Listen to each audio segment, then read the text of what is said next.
Hello, you're very welcome to the Under Center podcast. This is AFI Weekly.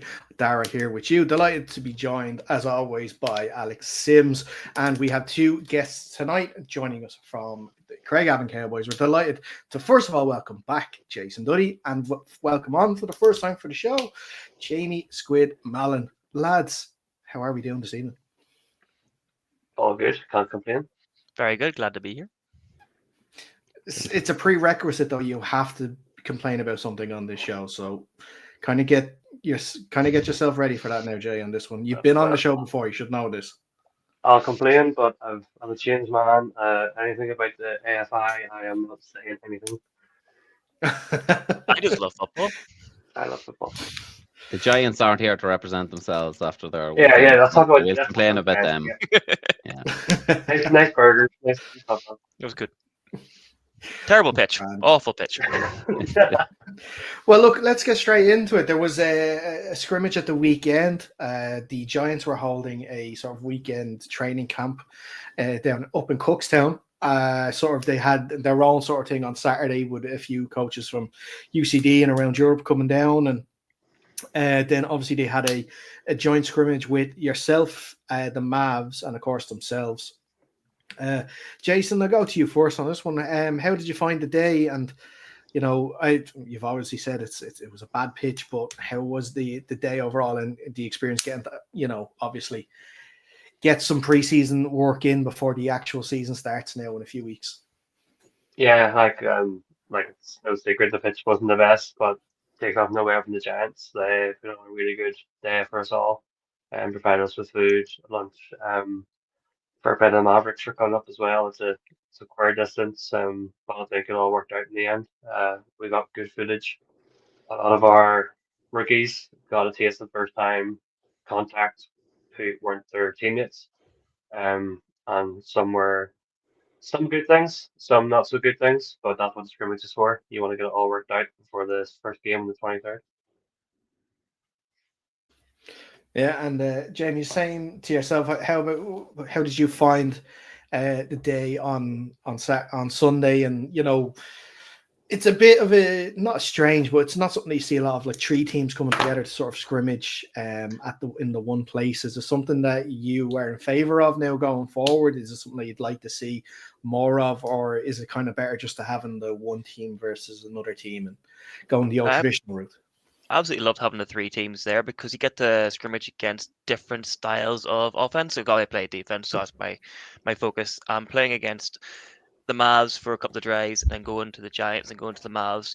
You get to train against different tendencies. It gets you thinking a bit sharper as well because you have to adjust back and forward. I think it's just a much broader test of abilities and also test of our own scheme because then we're able to see how we fit against this tendency, against the other tendency, and back forward, and just see overall what we're missing, what we're picking up on well.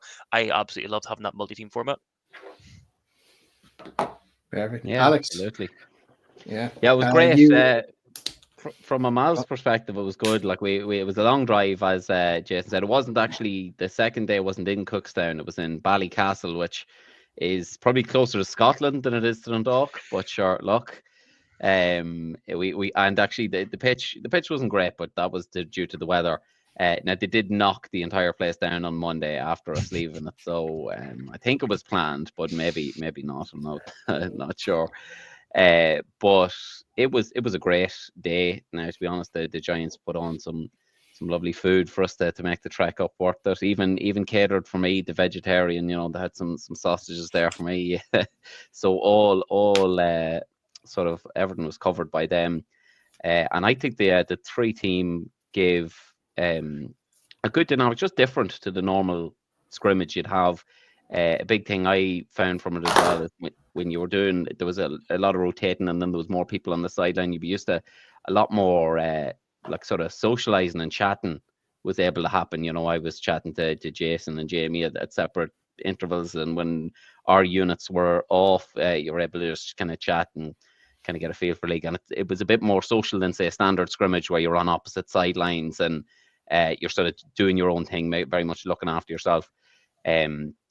And getting in a mix of the special teams as well. Like it was the first near 2 hours was a strong focus on special teams, which is probably an area that's neglected by most teams in pre-season. You kind of maybe you do a handful of sessions on it, covering it, and you're never really got your full units going against each other, because usually if you're playing kickoff, you're also playing kick return or something. So it was great to go up against a couple of different variations of how the Cowboys returned was different to how the Giants returned.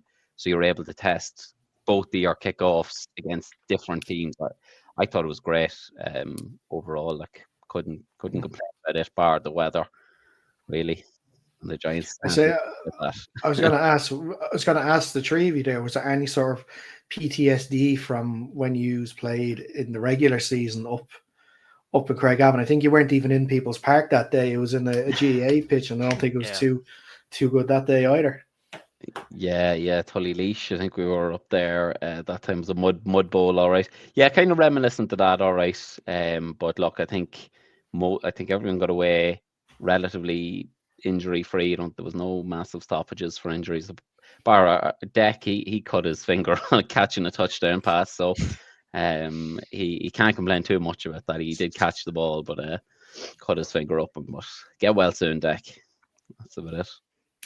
He bleeds for the team. That's all. I'm sure that's all you ask for sure.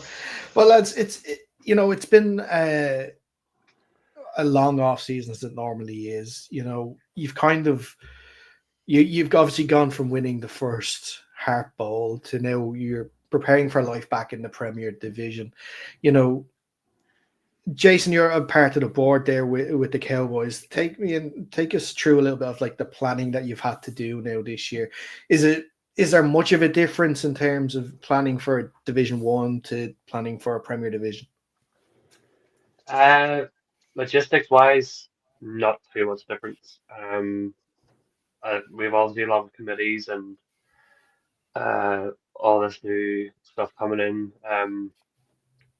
More just trying to get more structure, because we went up 2 years ago, or 2 years ago, yes, yeah, and it was a culture shock in every single set of way. I don't think I was present at the time, but even then, it was just the SBC is a different quality altogether.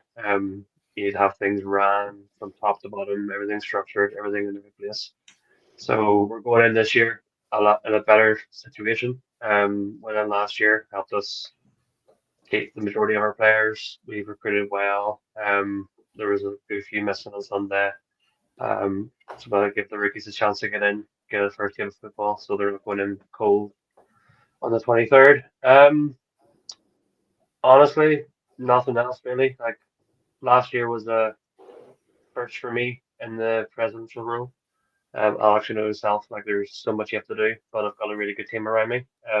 Even Squid's on the media team. Everyone's chipping in here and there. My partner, she's a treasurer. Scott and Joe, they're in the background somewhere. Greg, everyone's there. So I can't really complain too much. Mm-hmm. And you were saying obviously that it was a different beast, sort of getting used to the Premier Division. What are you yourself then personally, because you've experienced it, sort of telling rookies or telling guys that maybe only came in last year to sort of help prepare them for the jump up in class that's going to happen now and this forthcoming season? There's two ways to look at it. There's people who you have to handle people differently. Some people you can be as blunt and as upfront as possible and say, look, teams you played last year, all due respect, the sides you play yourselves and the Mavs, and like the level going up isn't too much different. But when you're playing lower level teams, you get no respect to them compared to UCD, Rebels. It's a different quality altogether. If you're going in from last year thinking, oh, we're going to go in and walk the league, different thing coming. You're going to go in, you're going to get smacked. It's how you have to retaliate. You have to get back in there and keep your head level. Like, yes, we did well to win last year. There were two games against the Mavs. 2 games the Mavs were horrible to play. Thankfully we won. And then against yourselves as well in the bowl, we won that thankfully. But we're under no illusion. Well, I'm under no illusion that we are in for a challenge, but it's one we're ready to do. We're ready to take it on, and we're looking. Me personally, I'm looking between 5th, 6th start off this year. Like we're not looking to be in a relegation battle as such, and we're confident that we can do something this year compared to 2 years ago. Mm-hmm.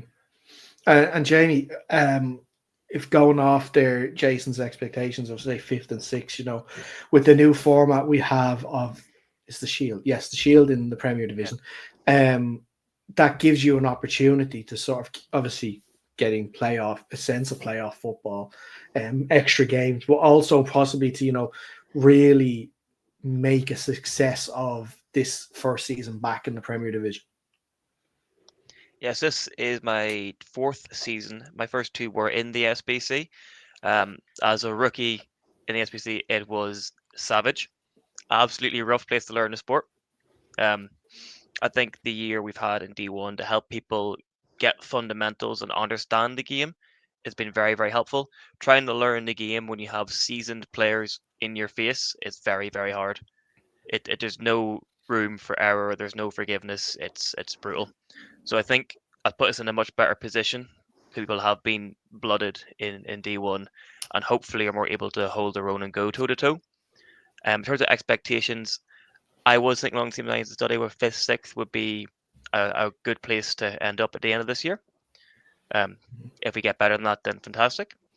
But it comes down to focus for me on individual players need to focus in and make sure they know the details and they're doing the details right. Every step matters now. Mm-hmm.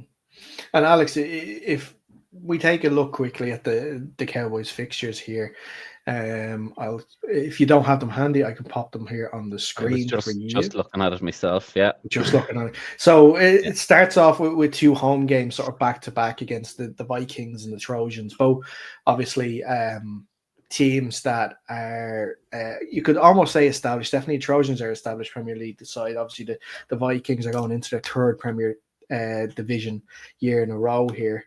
And then obviously the big tests start coming after that. You've got the Rebels in Dublin. You've got, the Knights there in Belfast, back down to Dublin for the Panthers. Then it's the return fixture against the Vikings at home. And then the last 2 games are particularly tough as well, at home to the Admirals and finishing up at home to UCD. I myself personally are looking especially at that first game, the 2 games especially against the Vikings, but also that game against the Admirals too. Those 3 especially, if get wins in those, it's a definite possibility to get up to that 5th, 6th position. Yeah, absolutely. I think that opener against UL is crucial as well. I believe UL have lost a couple of players, and Craigavon seemed to have kept a good number. So I think getting them early in the season could be big, to before they really get a chance to gel and play a couple of competitive fixtures together. If the Cowboys can be ready for that one, that'd be a good. I think we're actually reffing that one. So I hope the check's in the mail, Jason. But no, that'll be an exciting game now, and it'll really set up the season nicely. I probably put, you really want to stamp a marker there if you're going for those playoff, that 5th, 6th spot. You want to be winning that game, putting yourself on a good footing early on, and really set the tone for the season ahead. Mm-hmm. How would you know that the Vikings lost players? Oh, well, one of them may or may not currently be wearing the goals of the Leeds Mavericks. Okay. I did. Well, then that's fair enough. Relocation reasons, we're not going down poaching them from Limerick. I tell you, that's some car petrol you'd be paying if that's the case, then for sure. Absolutely. And imagine the spin. Imagine the shock he got when he saw we were spinning up to South Scotland to play a scrimmage the weekend. But Jason and Jamie, looking at yourselves, obviously, we're speaking about what games are sort of important for you, and that first game is so crucial. Against the Vikings to sort of, start as well as you can. Even better, the fact that you get to play it at home. That the travel, I know some players don't factor in travel. Some players do when it comes to games. I don't know how you respectfully view travel, especially when I think the first part of the season is a lot tougher before the clocks change, because you're starting at 1 o'clock instead of 2. You're leaving that bit earlier as well to try and make games. But, you know, obviously you don't want to be looking past game 1 in general, but I'm sure getting off to a good start is absolutely crucial. Yeah, I took the words out of my mouth. Basically, me personally, again, not speaking for everyone else in the team, the 2 Vikings games you're looking at, the Armals game you're looking at every game. You want to win every single game you can, but realistically, you're going up new to the division. Presidential head on. I'm looking to solidify and then push on in the next couple of years after that. The coaches will probably say, "Oh, I want to go on and win this year. Work away. Let's go do it. Happy to do it. Prove me wrong." But yeah, the 2 Vikings games, the first games will be massive. I think the second game with the Vikings, I think we're planning on staying down the day before anyway. So the travel wouldn't be too much of an issue. It's just more logistic wise. I think we might be staying just outside of Limerick. And traveling on the day. The one game I'm really looking forward to is the Rebels game, to see what way they are now. Obviously we all know Ty now head coach of the Mavs, and there's just seeing some people elsewhere. I think the defense is still the same. So it's really interesting coming from a defensive person, me and Squid, to see how their offense runs. So I'm looking forward to that game. And then obviously you always want to be play the best team in the division, so UCD, and they come at the end of the year, whether they're resting players, whether they're not resting players, we're still going to put our full team out and we're going to try and go for it. So that's it for me. Good. Excellent. UCD resting players. I've done stuff with their coaches. I don't see their coaches easing up for a second. They're very much a foot on the throat to the absolute end kind of mentality. Oh, we know. Yeah. The rest of schedule. I mean, obviously every game matters, but the first one, because it's against what I would believe to be our key focus competition, and also to get a step going forward from your first game. If you win your first game, it's a good bit of momentum, help keep people's heads in the right place and keep them more focused because they're feeling better. Some people don't do well with defeat. I tend to fixate on defeat and go over and over and over and over it. Some people get demotivated by it. It just depends. But a win in your first game, everyone's feeling good, and then you got momentum behind you.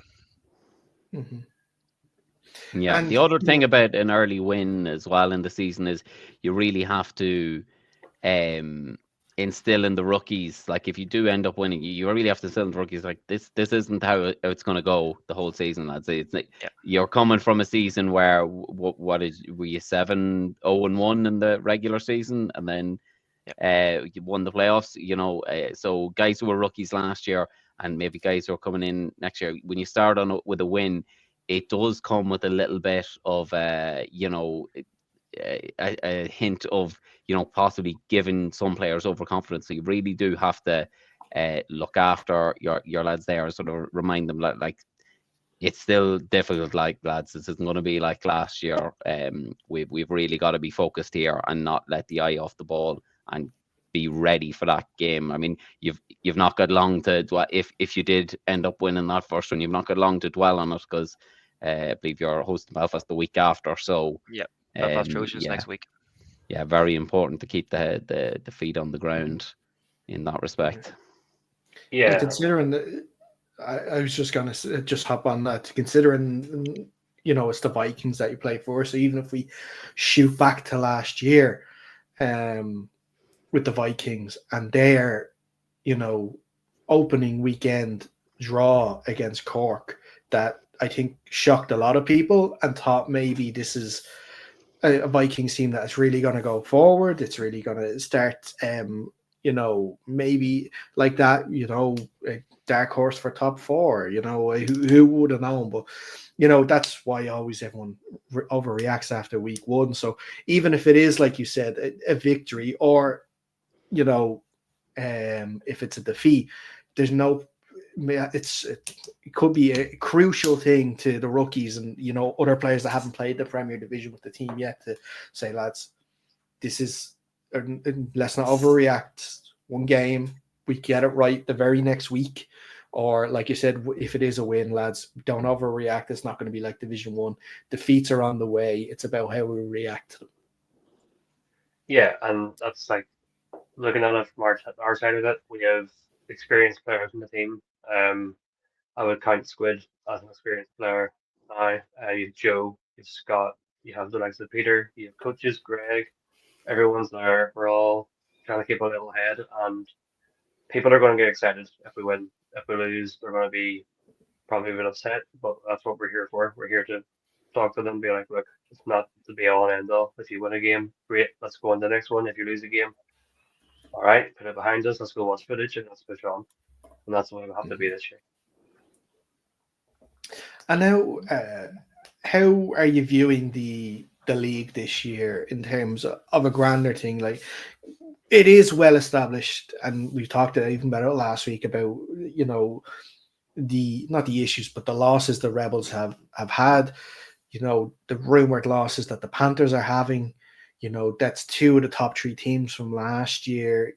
A lot of people are expecting just to be a one-horse race this year, hoping the other teams can step up, like the Trojans, like the Knights, maybe the Admirals can do that too. But are you looking at it this year that, and Alex, I'll throw this to you as well on this, that you're looking at a UCD and then you're kind of looking at, not everyone else, because I don't want to be disrespectful in that sense, but maybe the rest of the division maybe is a little more level than it has been in previous years. Certainly could be. That could well be the case. The one thing I would have to say is that the Belfast Trojans, they do have consistency on their side as well. They, like, as far as I know, I've not heard of any great departures up there. They're running the same sort of thing that they have been. I would be looking at them to make a step up, and possibly if we do see the Rebels fall back, which again they may not, they might have another phenom quarterback stepping up, and they may well perform greatly. But if they do take a step back, I'd be looking at them to take a step up and be the team that did look at and challenge in UCD to make it more than just a one horse race. Season's done after week 1 sort of job. I believe that the Trojans can do that. So I do sort of see if we see the Rebels, whether or not we see them step back or not, I do see it kind of UCD, Trojans, potentially the Rebels, and then I think the rest are more closer together. I think the rest of those 5, we could see anyone sort of battling for that last playoff spot there. I think it could be anyone's game there. And again, down at the other end of the table, the relegation, I think that's probably going to be hotly contested as well. So I think we're definitely in for an interesting season this year. Lads, what do you think yourselves? It's hard to see anyone right now who can go toe-to-toe with UCD. The form they've been on the past 2 or 3 seasons, they seem to get stronger. They really do. I know that their coaching is very intense, and I know they have a very good player base down there as well. A lot of very young people, very fast people, and they're very focused. I don't see who can really, based off what you've seen last year and what you know happened during this off-season, counter that. But everyone else is a lot of unknowns. The people that have always been top contenders, they still have the same coaches, same possibly a similar ethos, but you just don't know till you get out there and see how things go on the pitch. Yeah, I think like Alex said, me looking at it from a non-Cowboys point of view, you haven't heard much from the Trojans, but there hasn't been any bad things coming out. I think that's just going along their own way. I think besides us, I'm not going to say whether Peter's playing or not, but I'd say if he was playing, Peter would be the most experienced QB in the division besides Dom Lynn, I think, but depends what UCD you're having and this and that. So I think if you're going UCD first, Cowboys head off.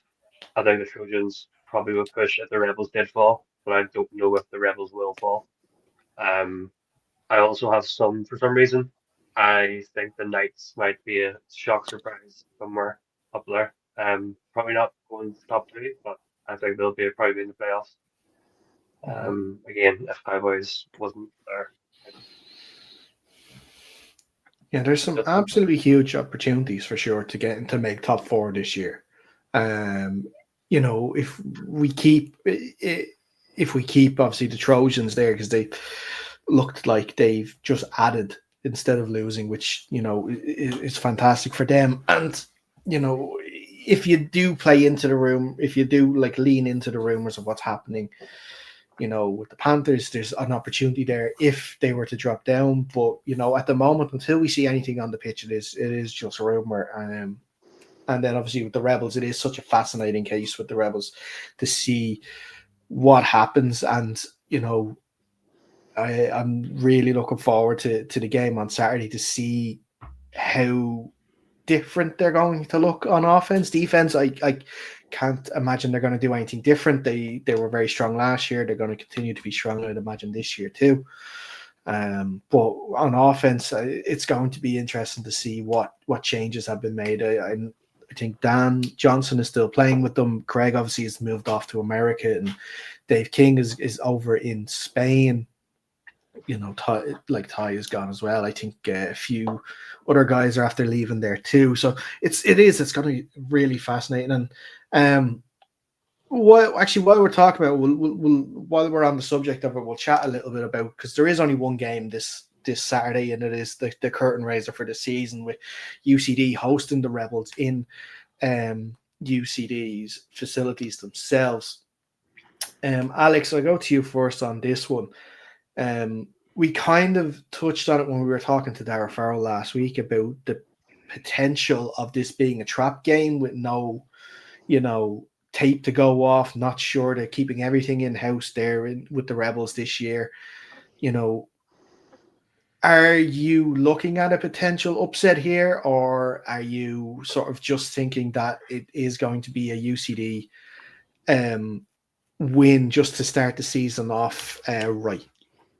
Yeah, look, it's certainly like any given Sunday. I know that there's no result that's not possible on, or sorry, any given Saturday, given that this game's on a Saturday. But yeah, the Rebels will have the advantage of there's no film on them, so UCD won't have a great deal of scouting to do. They'll have to go, sort of look at last year's tape, see are they gonna, sort of carry on from that, and they'll have their own game plan. I'm sure Dara will have the guys well coached.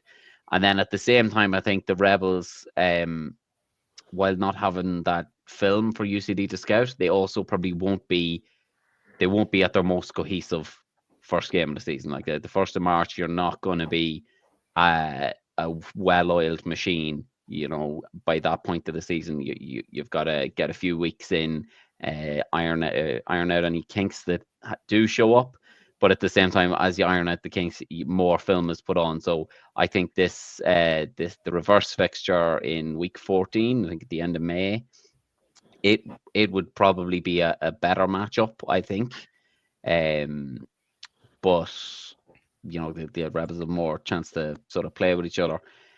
But I think in this one, I can't see beyond UCD just because they are so strong. They've been so consistent. It's it's the same squad really that we've seen at or near the top for the last 3 years. So I do see UCD winning this one, but yeah, I'm really, really interested to see what the Rebels look like in the post-tie era. Mm-hmm. Mm-hmm. And lads, in terms of scouting for this game, and obviously when you're going to be facing them more probably for the Rebels first than UCD, is there anything in particular that you're looking out for outside, I guess, of the the quarterback situation there with the Rebels? Me personally, no. I've kind of taken a step back from the coaching side of it. I've met with more, like, Joe's taken on defensive coordinator, with Mark Beatty as assistant. I'm D-line coach, but with being president and kind of taking a step back and just focusing on more stuff off the field. So even on Sunday there, it was nice just to have the chance to play football and not have to sit and organise everything else. I think when we get through the game and closer to the Rebels game, we'll look at the footage, we'll look at a quick cut. I think everything's going to be on there. I was contemplating on going down on Saturday just to look at myself and see what way it was going to be. It's obviously it's child dependent whether we can get something covered that way, and if not, the child comes first. But yeah, I think UCD are going to be very, very tough. Um, Again, defensive perspective head on. Don't know what the Rebels are going to be like. So whenever that footage comes out, we will look into it, break it down, do scout reports on it, like we did last year in all our games, and see if we can find any tells, any weaknesses, and try and exploit them the best we can. Jamie, what about yourself? Is there anything in particular you're sort of looking out for in this game? So it's game 3 for both us and for them. So we're both going to be at similar points with getting things to gel together for the season. Depending on how much they have the same, how much we have the same, it might give us an edge, but it's really, really hard to say. They have back-to-back games as well, so we have a week break before that game. They've got back-to-back to get the Panthers before, which is a home game for them, so it's not the biggest trek. It's really hard to say what's going to edge either one of us ahead. In terms of preparation, I watch tape all the time. I live on tape. So I'll be sitting watching away at that. I've been watching Knights, Trojans, and Vikings since November from last year. I've got all the tape from all their snaps last year. So I've been going through that anyway. Rebels I've not bothered with because we don't know the situation. But once we have tape of that first game, then we'll really know. Not even know, because they might not give too much away in that first game. I don't know what their coach's intention is for that. They're not going to go in and through the game. I'm not saying that, but they might go in with a more focused game plan to see, right, we need to focus on these elements in this game, get this down, and then expand their game plan out from week to week. It's really hard to say what we're going into this. I don't see them going in and going, here's the full offense from week 1. It might be focused and then iterate from there.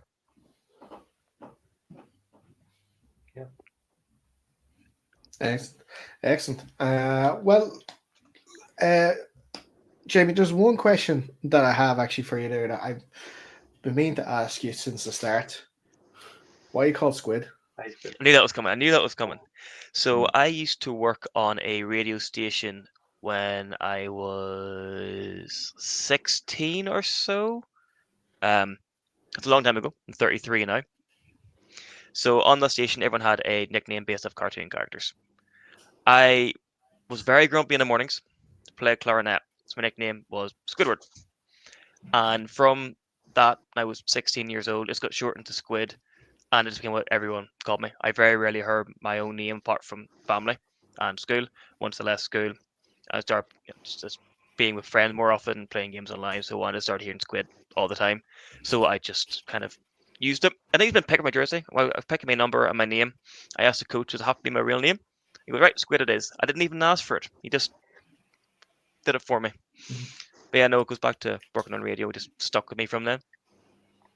And why 96? 69 was taken. Of course. That's literally. Of course. I think isn't that within the lineman rules as well? So you would have to play lineman. I could do that.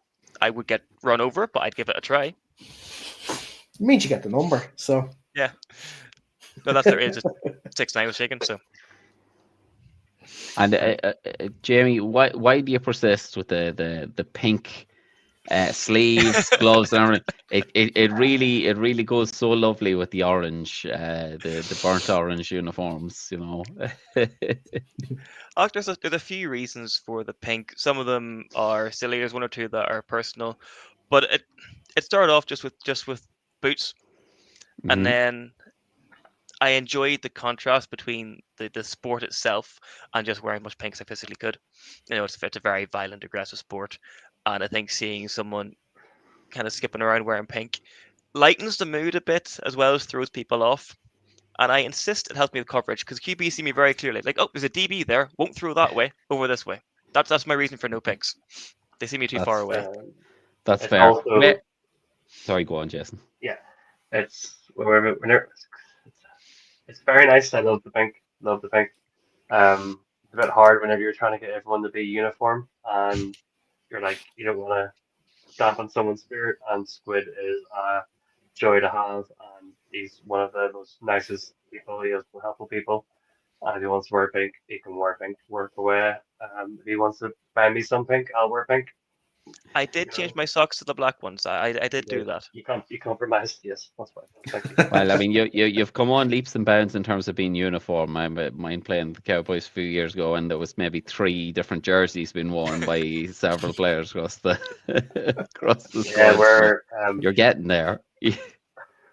we're trying to keep our game jerseys for game days. So we're in the middle of trying to get like training jerseys type thing. So even us on the past, we're like just wear orange, preferably not your game day jerseys because when they get ripped, we're like right, let's go and order new ones, and it's a pain in the ass trying to get them for game day. I could have sworn to see one of the lads just wearing an Armagh jersey, like. I mean. There may well have been. Someone did ask, but you know. I like to think we came a long way, especially with youth as well this year. We're getting our new youth uniforms, flag as well. We're trying to expand in all different types of things this year. Mm-hmm. I guess and with the pink, then I honestly thought maybe you were just a big fan because I missed this period as well in the NFL where during breast cancer awareness month, like they would always try and put as much pink in the NFL accessories during games, and refs would have pink whistles and everything. I actually liked those periods and added something to it and made it a little different for a month or so. And obviously we don't get to play during that month, so adding that little bit is always nice. I've definitely seen Squid's pink sleeves refereeing as well underneath the black and white ref jersey. It's I wear the pink gloves, pink boots, and pink socks refereeing. But you won't see a burger in his hand. Yeah, no, that's fair. No. See a burger in your hand, and I will. No, I'm a well-behaved referee. Burgers are fine. Chips are the problem. They were the problem. But Jason, you actually mentioned it there, and I want to ask about it because the Cowboys have had great success, obviously with their senior team at the moment. They continue to build with the U team, like you're saying, getting the new jerseys. You're getting obviously the flag team has been very successful so much that you've had 2 flag teams as well. How important do you think it is for the team in its progression, in its sort of, not survival, but making sure the next generation is always coming through to have the youth team and the flag teams and, so many other avenues for people to get involved in the sport that doesn't have to involve just senior kid contact? Yeah, it's a very big thing. Being a youth graduate myself, me and Scott, I think we're the last 2, I think Gavin as well, last 2 or 3 who were from our last youth team. And then Scott just won as a development officer, brought it to us last year. It's like, we're going to try and get a youth team. If we get 6 people, we'll join someone else, another team, ended up joining the Minotaurs. And I think since the season's finished, we've had maybe 15 or 16 people message the team to see if they want to play. So we're looking to put our own team in next year. I've talked to Alex at the Mavs, and if the Mavs have a youth like 3 or 4 players, they're more than welcome to come with us. Minotaurs are the same thing. We're more welcome to keep them if they don't have enough. It's all about just getting down, starting. If you have 6 players, come down anyway, get involved. Same with flag. Like, I'm not the best person to talk about flag. Joe basically handled all our flag. He's my step down, so we're currently looking. So I'm kind of taking over the reins a wee bit there. Looked into a women's team. We've got good people coming back to us, but I just want to get structure in place before we start a women's team and then have no one to run it type thing. Kennett-wise senior, you look at the Admirals, their youth teams over the years, they've brought players through and they were doing well. The Knights, they've had really good youth teams and they've started to progress through for senior. I think it's very, very important that you have that access for you young ones to come through, whether it's flag at 15, whether it's senior, whether it's youth, and just work from there. Um, I would say it wouldn't be possible without Scott doing the development officer, Joe with the flag, Neil Maxwell and Matthew Alexander, who are now helping out with flag, Manny Bell, who was our youth coach, and our youth players are looking to take a step up. They're now with the Ireland team. I think all youth players are now, in a program with the Ireland team. So things are looking positive. Yeah, and Alex, I've seen obviously with yourselves the beginning of the women's flag team that I'm looking to get involved in the Cloud Bowl this year. Your own flag team as well, the mixed two, and I'm sure there'll be a youth team coming along the way soon. And I think it just shows that the interest is growing that much that we can make these different teams, that it's not just going to be the one, because we have to keep as many playing kid as possible because we don't have enough. Now you can get these other teams going to possibly, if they want to come over to kid, or if they just want to stay playing flag, they can do that too, and the possibility is there. Yeah, it's all about opening new avenues to access the sport. Like, that's all I think anyone in the league wants is just to get people involved. American football is such an amazing sport in all its various guises for just getting people in, no matter what age you are, no matter what size you are, shape you are, skill level. You just get involved. There'll be somewhere for you to get involved. 100%. Like, there'll be a slot for you. And even if it's not playing, like we have plenty of volunteers down, doing various stuff for us, ball boy, stat stuff, all that kind of thing. If you don't feel like playing is the right thing for you, just contact your local club and see, I guarantee you they'll be love to get you involved in no matter what way. And just it's all about getting that participation in. And if you ends up getting more players for the kiddie team, great. But if you just want to play the flag, 100%, that's also great too. It's all about just getting more people involved and just growing the clubs. And as you said, it just helps to secure the future. Really just protect against like a year where you have a lot of retirements or something. You've got that. If you've got a good line established from your youth or your flag football, it could just help to continue with squad development and getting the bigger squads that are needed. And hopefully, if we all get to a point where we've all got, squads the size of UCD, we won't be seeing forfeits or teams having to, pull out late in the season because guys have gone down with injury. And that's really where you want to get to. And when you get to that point, you can sort of springboard it and start adding new clubs to the league and developing them and just growing the sport fully in the country. Perfect. Hopefully this NFL game soon will help really get people's attention into the sport. A lot of the youth ones who aren't aware how big it is here, hopefully they'll see that to start seeing media, and if we can just hang on the coattails of it and drag them along with us. Absolutely. Yeah. Well, that's it. This is the golden opportunity right now in the lead up to that game, whenever it's going to be, to really jump on it for teams to really sort of try to exploit it, whether that's getting targeted ads out on socials, whether that's trying to get any sort of media to talk about the local game as we can. It is such a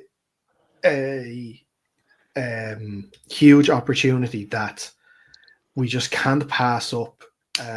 Look, we hope that it'll be here every year for the next few years, but we can't assume that it will be. And if this is the one and only opportunity to get the name out there and to finally get a fucking team back out in Connacht as well, so we can have a weekend away in Galway for a match day, is just all I want. That's all I want right now.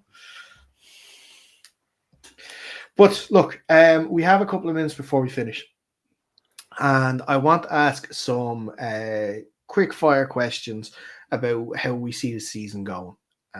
So I'll go. I'm going to go with Alex first, then Squid, then Jason. Okay. Don't even think about it, just answer them straight away. So Alex, first of all, who wins Sunday, UCD or the Rebels? Nobody wins on Sunday 'cause they're playing on Saturday, but it will be UCD. So you thought about that answer.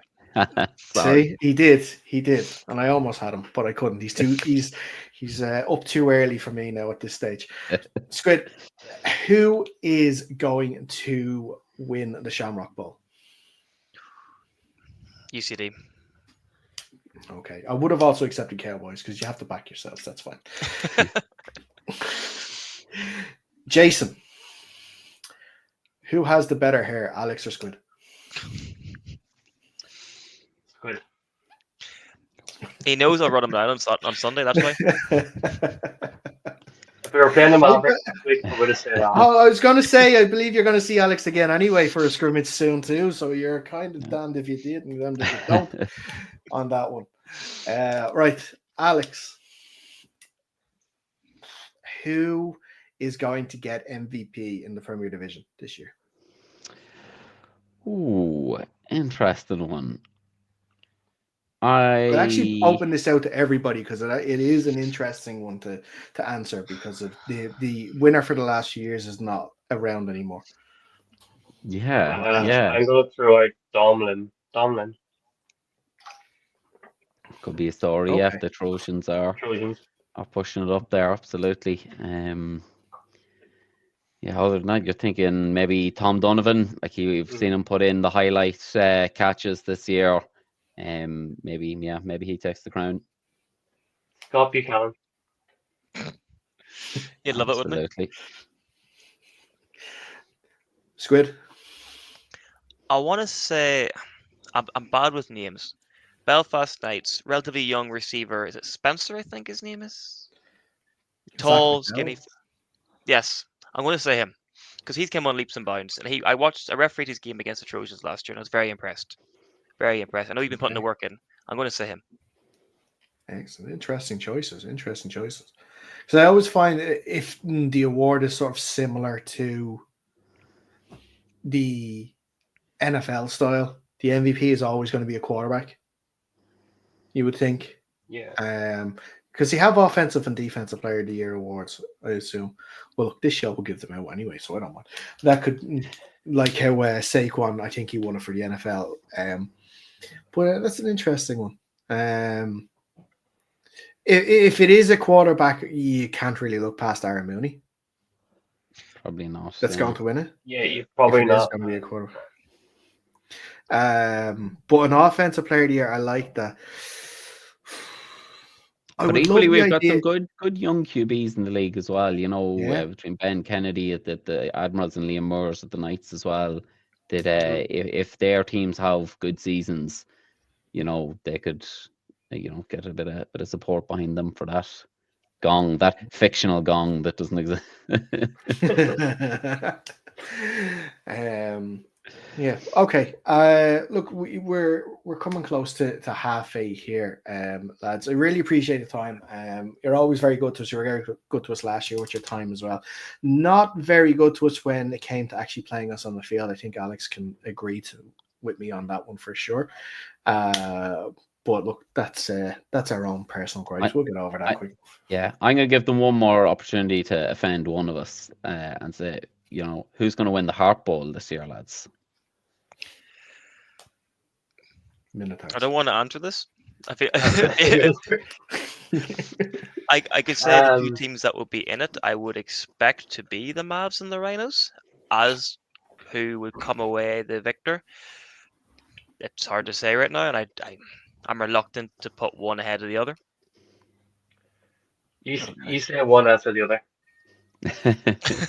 Well, I'm gonna say Mavs because the hair bros stick together. I'm gonna say Rhinos because the bearded bros stick together. There we go. It's all depends. See, I knew that. I knew Jason was my favorite guest. I always knew that. Perfect. Well then, who? Look, I guess it is I guess maybe it shouldn't ask the question, but who would win MVP in Division 1 then? Am I allowed to say my thought? I mean, I know who I want to say. It was someone we were seeing on Sunday quite a lot. Am I allowed to say? Of course. Yeah. You can say Alex Sims all you want. No, Yeah, I was going to say Brennan, but I'm saying Ty Henry. I don't really see anyone who's going to knock him off that pedestal. Maybe I'd be wrong. Someone could come out, but I mean, the legacy is there. you say that. I also, with well, it's in the secret side of the bag. I'm interested to see what Nathan does. If he's not QB. Just throw it out there, and Alex, of course, and Dara. Everyone. Well, look, for the first time all lineman to win an MVP, who better to choose? Like, come on. I guess Dom Collins would be a good one to pick too, but I also trying to say John McCardle because I know they say kill me, and so Yes, we love John. Not so nice when he's with you. But... Yeah. Right, lads. We're going to wrap up with here. Again, really appreciate the time. Best of luck this year in the Premier Division. I'm sure I'll be there to see a couple of games, especially when you're down in Dublin, for sure. So looking forward to it. We'll catch up in person then for absolutely certain. Alex, as always, thank you so much, sir. Lovely, thank you, lads. Thank you. And if I don't know if any of you guys are going to be there in Dublin on Saturday. I know, Jason, you're saying you might be there in Dublin on Saturday. So hopefully, if you are, we'll see you there. We'll have a chat. And if anyone else is going down there, make sure you're there nice and early. 1:00 kickoff for UCD against the Rebels. First game of the 2025 AFI season. We're finally here. It's finally started. We can finally stop talking about rumors and this and that. We'll see it properly on the pitch. So make sure if you are around Dublin and you have some free time on Saturday, head down. Free in as always. And you get to see some quality American football at that too. But like I said, we're going to wrap up this edition of the show.